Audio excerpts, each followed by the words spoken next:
everyone, and welcome to my channel, and today I'll be reading a multi-character listener by me. So let's get into it. Lenny. Lenny was not really a fan of something specific when it came to clothing. For the most part, he never paid attention.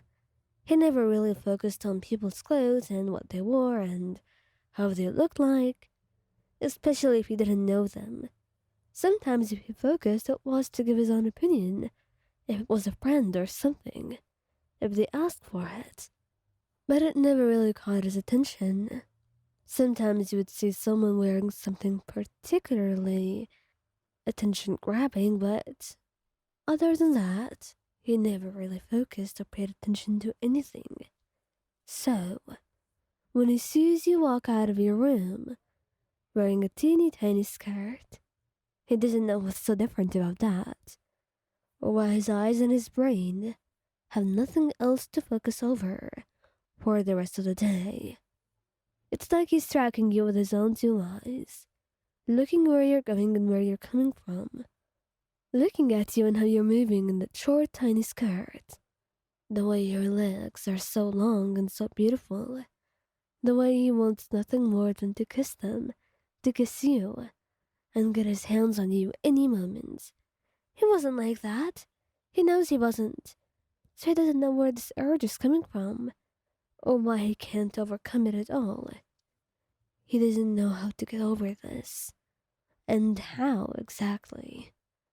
But he knows that he has to do something.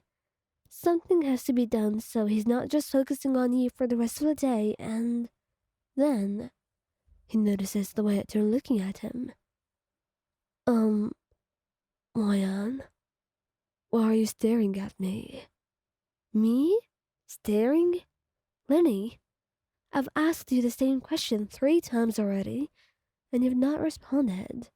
You say, and his entire face goes red, because this is massively embarrassing. You've talked to him? You've repeated what you said 3 times, and he's not even heard it once? Well, that is something. Something that's beyond the word embarrassing as well. He doesn't even know if there is a word for it, if there is anything he can do for it. But he knows. He knows that he needs to be more honest than this. Lion, I think you look very, very beautiful in that skirt that you're wearing. Is that so? And why didn't you say this from the very start? Because it's more complicated than that. You know it is. I don't think so. But I think you're being cuter than usual. So I guess I'll let it go. Only if you let me kiss you. He just huffs and goes over to you, kissing you, before whispering into your own ears. I think I would rather do much more than just kiss you, Ian.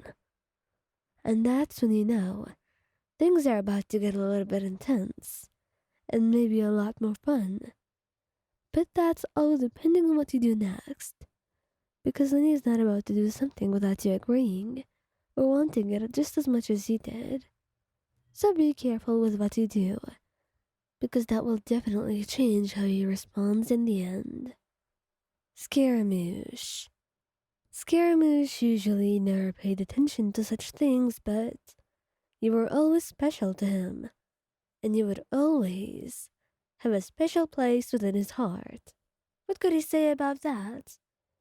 You were his entire world, and the one person he could ever care about.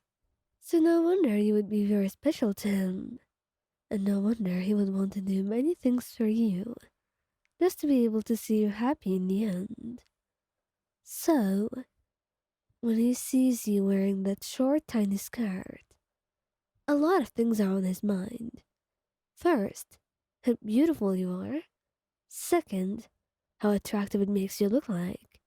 And third, he's kind of afraid of you going out with that. You're showing too much, and people could be looking. Even he's looking. And that's okay because he's your boyfriend, but others? And what would they say? What would they think? Would they want to catcall you? Flirt with you? His insides twist and turn because he hates the possibility of this happening, but he has no other option than to just sigh and know to expect it. He doesn't want to limit you from doing anything you want, but if anyone tries upsetting you or doing anything that they shouldn't, he knows that he will get them to be punished. He will do it himself. But there was something else within him, other than protectiveness and jealousy and all those feelings. There was something he didn't even feel before. And that thing was, well, he didn't know what it was. He just knew he wanted to touch you, to hold you close, to get his hands on those beautiful legs of yours. So, after clearing his throat multiple times, after staring at you and immediately looking away as soon as you caught him, you knew what was up.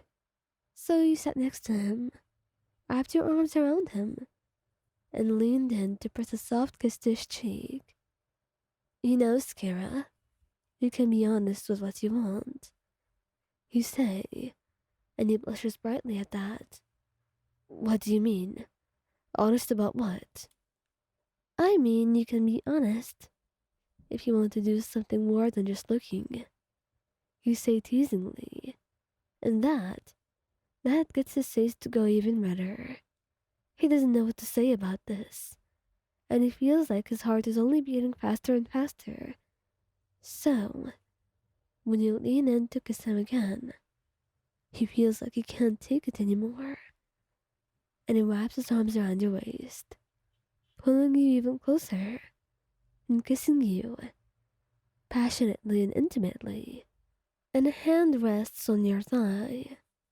There's so much he wants to do, too much on his mind, and too much in his heart. And all of that, he wants to show you.